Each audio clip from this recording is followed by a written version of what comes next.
The Dutch are famous for many things. Tulips, windmills, maritime exploits that once made the English rather nervous, but you probably haven't seen much of this before.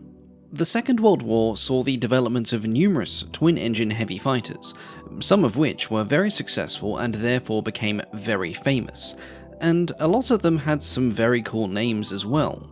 The Americans had the Lightning, the British had the Beaufighter and the Mosquito, the Germans the Zestora and the Hornisse, and had fate been just a little bit kinder, the Dutch Reaper would have taken first place when it came to evocative nomenclature. Officially designated as the Fokker G1, or colloquially as the G1 Mercury for the primary production variant, this aircraft stood out as one of the most advanced European combat aircraft at the time of its introduction, both in terms of concept and armament. Developed in the mid-1930s, it was one of the first successful examples of a new type of combat aircraft, the heavy fighter. These did away with the dainty elegance of their single-engine cousins, and replaced it with brute force and firepower. However, despite its potential and the excitement it generated at its public debut, the Fokker G1's operational history would ultimately be short and bittersweet. Hampered by delays, logistical difficulties, and the not-so-small matter of a German invasion, the G1 never fulfilled its potential. In the end, its operational impact was limited, but its design marked an important phase in the evolution of multi-role combat aircraft. It bridged the gap between earlier single-engine fighters and the heavy multi-purpose fighters that would become more common during the Second World War. These days, and mostly due to its short operational life, this revolutionary machine doesn't get the recognition it deserves. So, today, we're going to correct that and take a look at this important, but unlucky piece of Dutch World War II heritage. Now, speaking of World War II heritage, this video is kindly sponsored by REC Watches, creators of the X4009 series, a limited edition timepiece built using aluminium from a real World War II era Spitfire. Specifically, it's from a Spitfire Mark 1A, serialed X4009. This was flown by Australian pilot Patterson Clarence Hughes during the Battle of Britain. Aged just 22, Hughes was the highest scoring Australian pilot during the battle, recording 17 aerial victories before he and his aircraft were lost in combat in September of 1940. The wreckage of X4009 was recovered decades later, and it's now being restored by the Hunter Fighter Collection in Australia. Now, some of the parts were too damaged for restoration, but they did not go to waste. REC was entrusted with a small amount of this material, and it used it in the 6 o'clock subdial of each X4009 watch, preserving a real, physical connection to this aircraft. I was given one of these watches by REC last year, and it has been my daily timepiece ever since. It's elegant without being ostentatious, it's incredibly comfortable to wear for long periods of time, and it has proven to be completely reliable, something I appreciate as much as the story it carries. Now, each piece is Swiss-made with bold, luminous numerals, a crown guard inspired by Spitfire airframe construction, and an engraved rotor bearing the aircraft's silhouette. No two watches are exactly alike, and a portion of each sale directly supports the restoration of X4009 down here in Australia. So, to get yourself a gorgeous watch with a piece of history along with it, visit recwatches.com and use the code REX to get 10% off your purchase, including pre-orders. Once again, thank you to REC Watches for sponsoring today's video, and now let's get back to the Fokker G1. The G1 can trace its origins back to the early 1930s, a period of rapid technological innovation and, for military aircraft, doctrinal uncertainty. Air forces around the world were beginning the slow and sometimes reluctant transition from biplanes to monoplanes. But they were also trying to find solutions to the natural limitations of the single-engine fighter, especially for operations that required extended range, heavier armament, and the ability to fulfill multiple roles, such as escort, ground attack, reconnaissance, etc. The Netherlands, like other small European nations, faced the additional challenge of protecting its neutrality and territory with limited resources. Now, the Dutch Army Air Corps sought to modernize its fleet, and by the mid-1930s, it was already evaluating the latest monoplane fighters and bombers.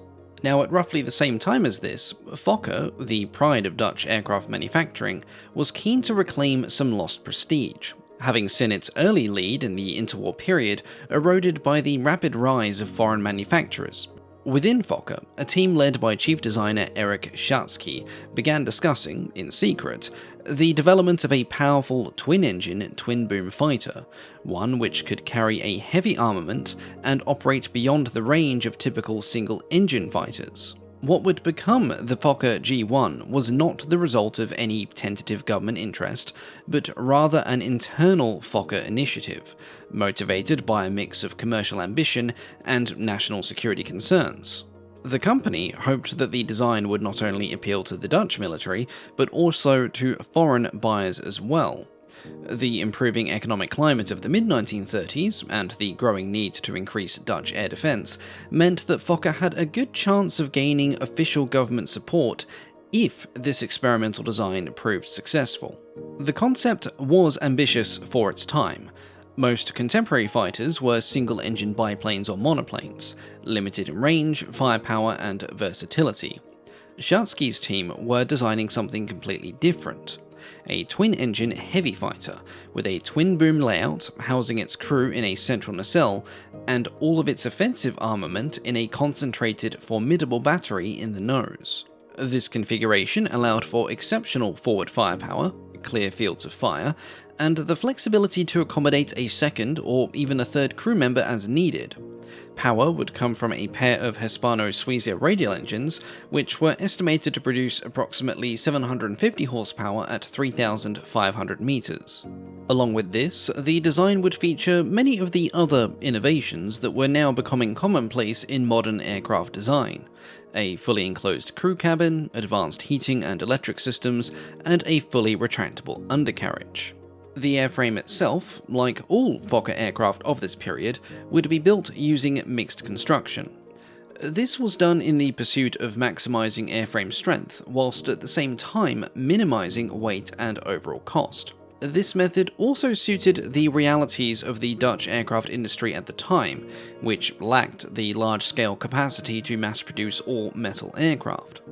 Fokker had to use construction methods that could be supported by the materials and the labour force available domestically, as the Netherlands, a neutral country, did not want to rely on foreign industry. The forward fuselage, or nacelle, or pod, depending on how you prefer to classify it, was built from a welded steel tube framework, providing a strong and rigid structure capable of absorbing significant stresses. This framework was clad in a combination of duralumin and aluminium panels, offering a lightweight and durable exterior that simplified access for maintenance and repairs. The central section, including the area where the fuselage nacelle merged into the wing, was constructed largely of wood. This included the entire wing structure itself, which was a cantilever design with wooden spars and ribs which were covered in plywood. To the rear, the fuselage transitioned into a lightweight alloy structure that supported the tail cone and the defensive gun position. Meanwhile, the twin tail booms were also constructed entirely of metal to ensure stability and durability, though their rudders remained fabric covered to keep them light and to make field repairs easier. When the Fokker prototype appeared in public for the first time, it was at the prestigious Paris Air Show in November of 1936. The aircraft's sleek modern lines and unconventional layout made it the centerpiece of the exhibition. Its custard and chocolate show colours were as striking as the design itself, but the excitement surrounding the G1 was not about its looks. The press and visiting military delegations were captivated by its promised armament, which at the time was two 23mm Madsen cannons with two 7.9mm machine guns in the nose, with a fifth gun available for defense. At a time when most fighters only carried a handful of rifle-caliber machine guns, this was a significant increase in firepower. The G1 was also presented as a multi-role aircraft, equally capable as a fighter, a bomber, or a reconnaissance plane. And this was years before this sort of multi-role concept became commonplace, unless you're counting the ambitious but rubbish French multi-purpose combat planes, which were essentially bomber aircraft that were being shoehorned into about 6 different roles. But despite impressing spectators, it should be noted that, during its Paris debut, the Fokker G1 prototype had not yet flown. The technical team had shipped the aircraft to France in secrecy, assembled it for display, and then let the world speculate on its performance. Estimates were circulated by knowing and perhaps overly optimistic Fokker engineers of top speeds above 285 miles per hour, a remarkable figure for the time, though these would have to wait for flight testing to be confirmed. This wasn't long in coming. After its debut in Paris, the G1 prototype was returned to the Netherlands, where it received the civil registration of X2, and it was repainted in a more subdued dark brown and duck egg blue. Testing officially began at Welschapp Airfield near Eindhoven, which at the time was considered more secure than the busy Schiphol Airfield. On March 16, 1937, the aircraft took to the air for the first time, piloted by a Czech test pilot by the name of Mers. The maiden flight by all accounts went smoothly, and later flights by Fokker's German test pilot Emil Meinecker confirmed that the design's promise was not just on paper. It was easy to handle, had a relatively fast climb rate, and it achieved a top speed of just under 300 miles per hour in level flight. However, the prototype phase was not without its problems. The original Hispano-Suiza radial engines proved to be a major issue. During one test dive, the engine's supercharger suffered a catastrophic failure, spewing molten metal into the exhausts and damaging and almost igniting the tail surfaces. Reliability concerns quickly led Fokker to consider alternative power plants, and the prototype was eventually re-engined with the American-built Pratt & Whitney Twin Wasp. Further misfortune then hampered testing in July 1937, when a brake failure caused the prototype to crash into a hangar door at Schiphol. This necessitated significant repairs, but it provided an opportunity to refine the airframe. Meanwhile, debate continued within the Dutch Army Air Corps about the correct armament for the G1. Some officers favoured the simplicity of an all-machine gun armament, while others were still calling for the mix of cannon and machine gun firepowers that helped the G1 capture so much attention during the Paris Air Show.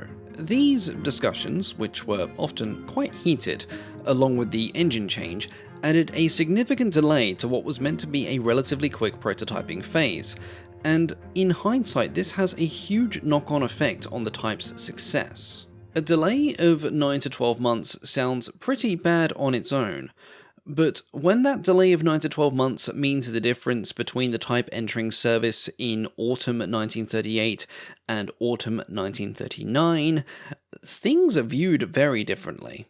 Ultimately, the work done during this protracted prototyping phase did eventually bear fruit.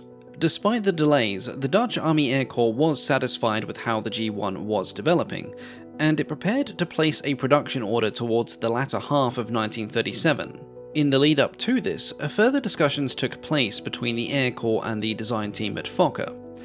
Now, these conversations, no doubt brisk and full of mutual understanding and definitely not heated backroom debates, resulted in several design changes that added even more delay. The most consequential change was the choice of the engine. The Dutch Army Air Corps preferred to standardise on the Bristol Mercury 8, a radial engine which produced approximately 830 horsepower. It was already in service with other Dutch aircraft, and, perhaps more importantly, it had the distinct advantage of actually working most of the time. The adaptation of the G1 to the Bristol power plant led to the type being redesignated as the G1A.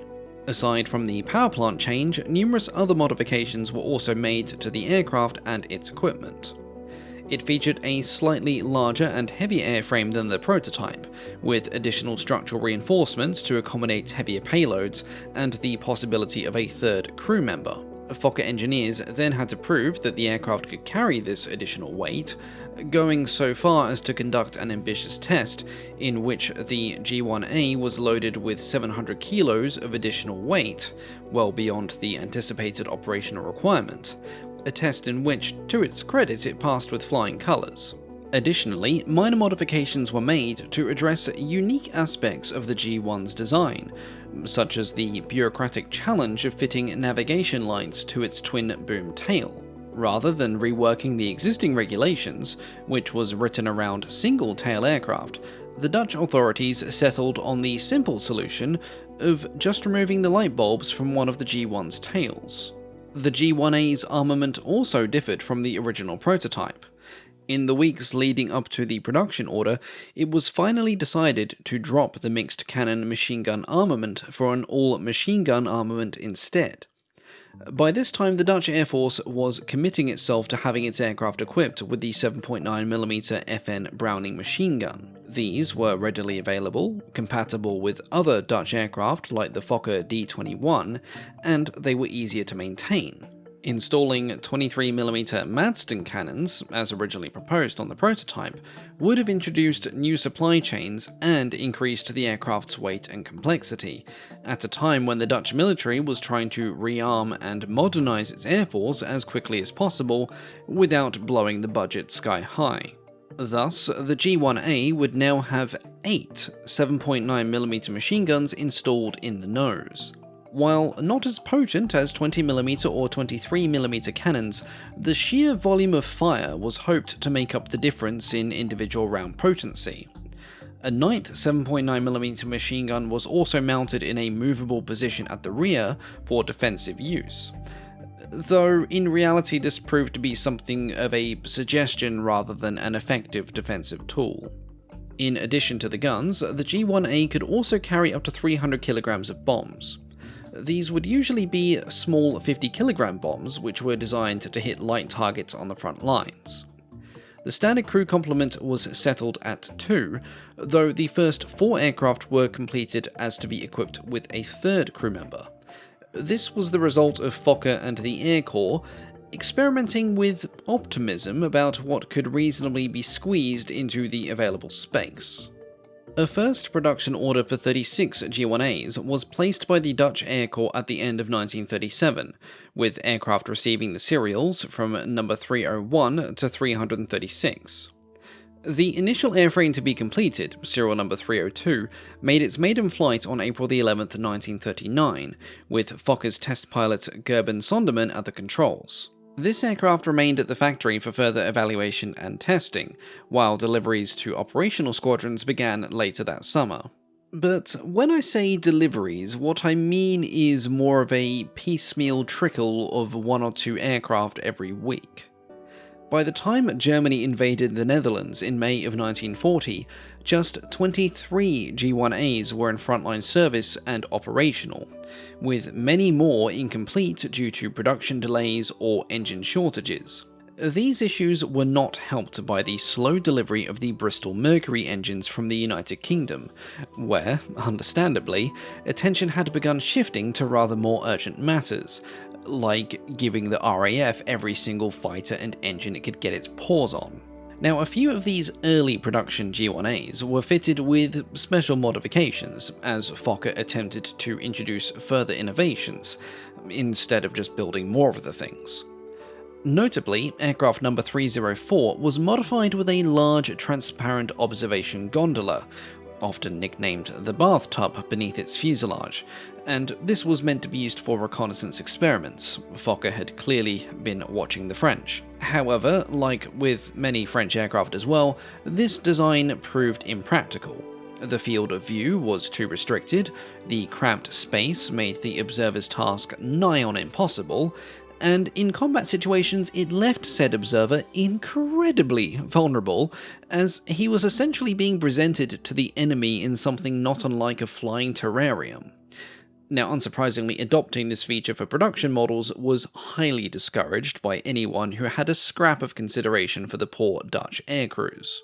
Meanwhile, number 302 served as a platform for testing experimental hydraulic dive brakes, which were installed under the wings for dive bombing trials. Now, this modification proved to be highly successful, with the aircraft achieving safe diving speeds in excess of 640 km per hour, or around 400 miles per hour for Imperial enthusiasts. Although these tests showed that the G1 had all the makings of a successful dive bomber, no further experimentation was conducted after this, and no production models were ever planned. It's a mystery that's never been clearly explained in any of the source material that's been written on the type. But, getting back to the production aircraft, anticipating international interest, Fokker also developed an export version of the G1, known as the G1B, or the G1 Wasp. This model was powered by two Pratt & Whitney Twin Wasp Junior engines, hence the name, each producing 750 horsepower. The G1B's structure was similar to the original prototype, and thus it was slightly smaller than the G1A, but it benefited from improvements resulting from the G1A's development and early production run. The G1B's armament would vary according to customer requirements, but it was advertised with combinations of 20mm Oerlikon cannons and 7.9mm machine guns being installed in the nose. The export model attracted interest from several nations, including Spain, Finland, Sweden, Denmark, Estonia, and Turkey. Invariably, sources do conflict on both the timing of orders and the number of aircraft placed on said orders. But on the whole, taking the good with the bad, it appears that Republican Spain ordered 26, Finland ordered 26, Estonia ordered 9, Sweden ordered 18 and was apparently considering an order for 72 of the Mercury-powered variants, before the British very rudely said no, and Denmark also wanted to order 12 of the Mercury-powered variants as well, before, again, the British were going to say no.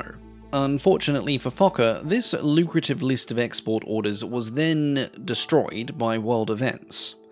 Before Finland could even take delivery of their first dozen G1Bs, the Dutch government, facing an imminent and rather inconvenient German invasion, commandeered the lot of them.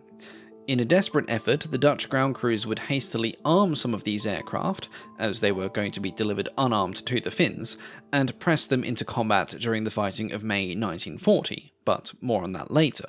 The Spanish order was also terminated, but for political reasons rather than oh dear oh god the Luftwaffe's here. The Dutch government, under international pressure to remain neutral, refused to allow the delivery of the Spanish G1Bs, and so the deal with Fokker was scrapped.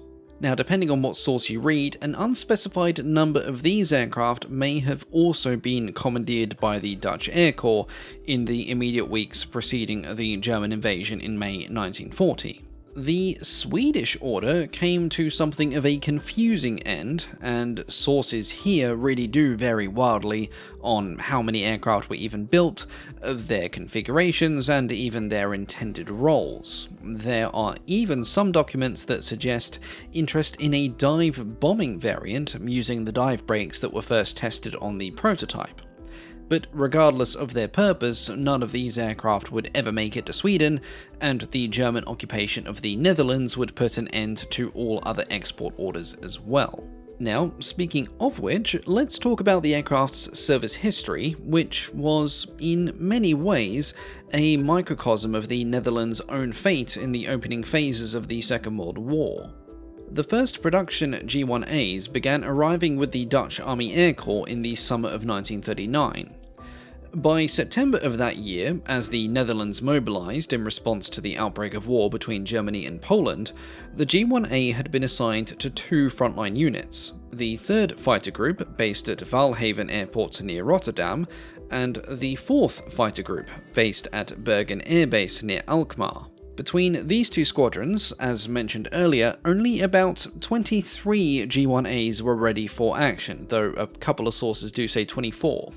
The rest were either still being tested, or in most cases, they were missing their engines, which were being jealously hoarded by the chaps at Bristol on the other side of the English Channel.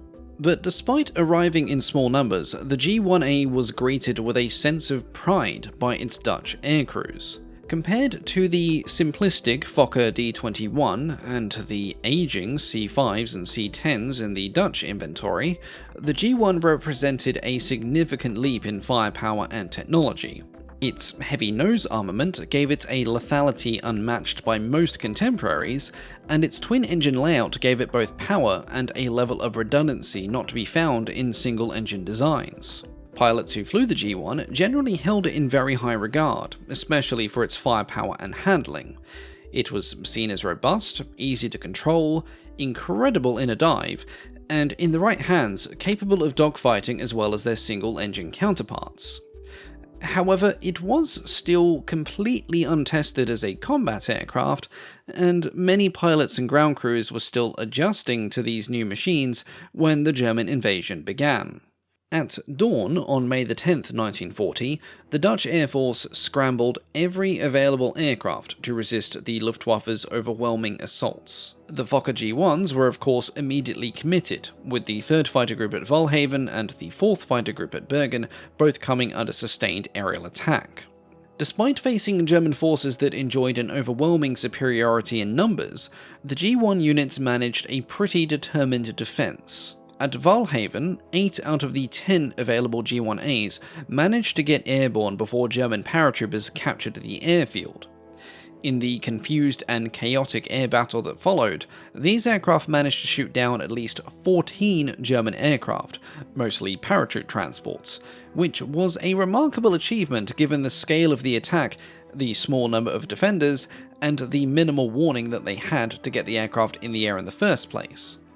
But with the airfield captured, most of these surviving G1s were forced to crash land, as any alternative airfields were also under attack and therefore not safe to land at, and many were subsequently destroyed by German strafing or set on fire to prevent capture. At Bergen Airfield, the 4th Group's aircraft were even less fortunate. Most were destroyed on the ground during the opening attacks, or at least rendered unserviceable by heavy damage. But a few did manage to get in the air thanks to the remarkable bravery and determination of the Dutch ground crews.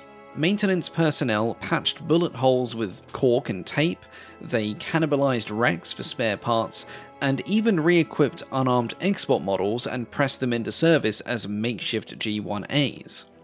At one point, damaged G1s were being repaired in remote corners of the airfield, rolled back out, and then sent right back into the fight whilst the fighting was going on all around the region. Sadly, it was of course a losing battle. On the final day of the Dutch campaign, only 2 G1As remained operational, along with 3 G1Bs from the impounded Finnish order, which were hastily armed with whatever machine guns were available.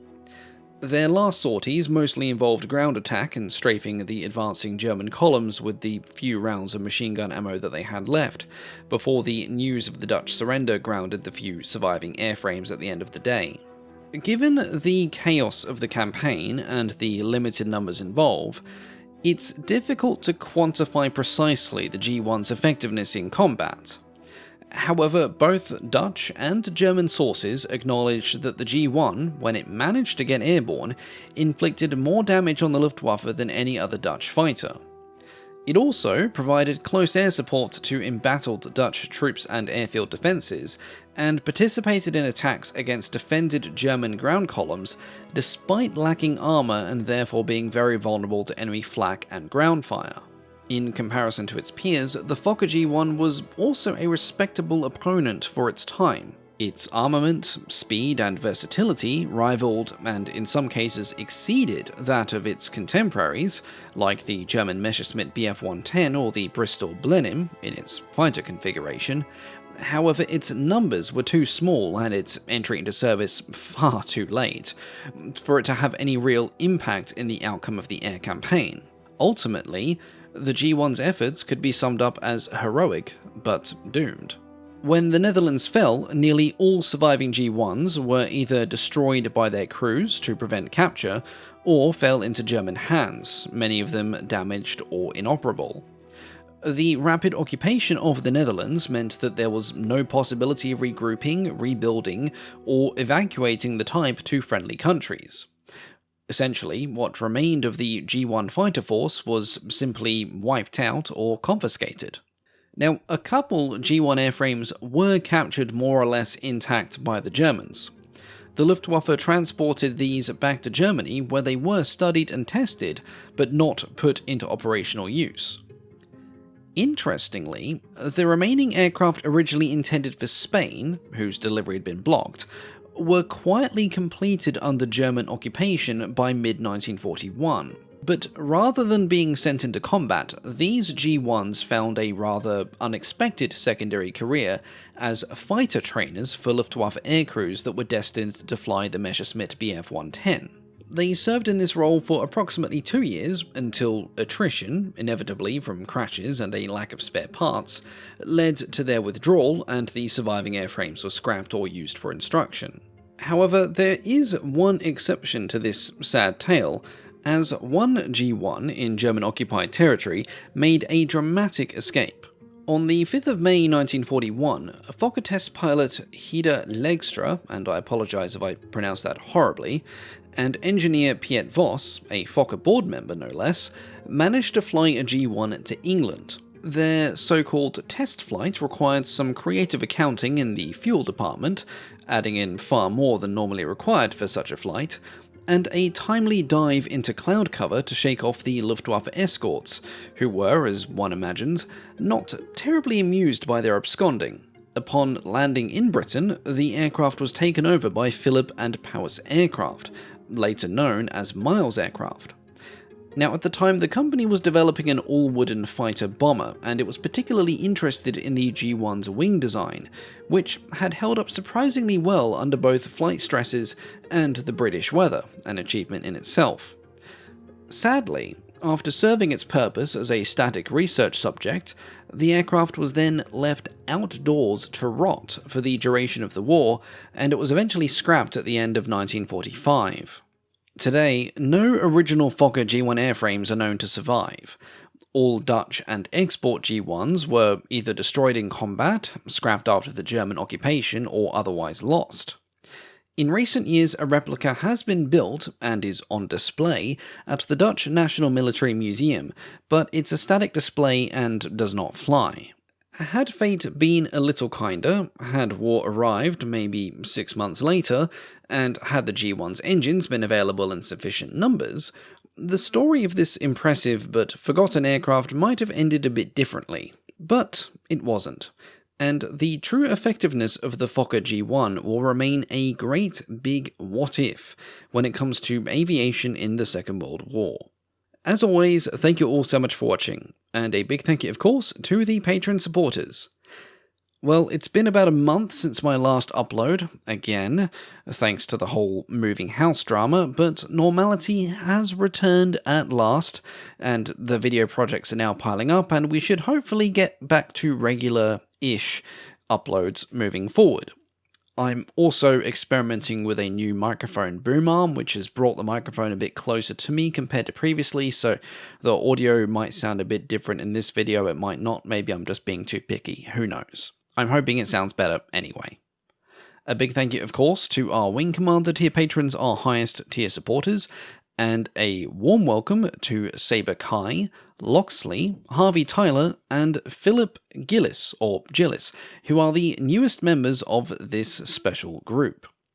I've locked in the votes from the recent Patreon polls, and new ones will be going up at the start of June, and work on the special videos has now resumed, as I actually have a functioning office again, yay, and there should be some other surprises coming in the not too distant future.